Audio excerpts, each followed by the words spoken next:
ওমা, দেখুন মা, আপনার ছেলে কত বড় বড় সাইজের কাতলা মাছ এনেছে। কিন্তু মা, কি বানানো যায় বলুন তো এগুলো দিয়ে? তাহলে বৌমা আজকে বানানো যাক সহজ পদ্ধতিতে দই কাতলা।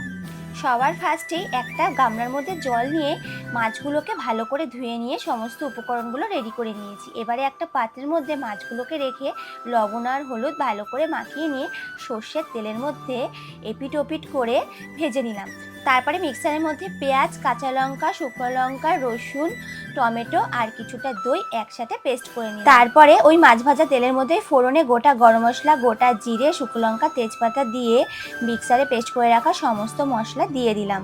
হালকা একটু নাড়াচাড়া করার পর দিয়ে দেব পরিমাণ মতন জিরের গুঁড়ো আর হলো আদা বাটা।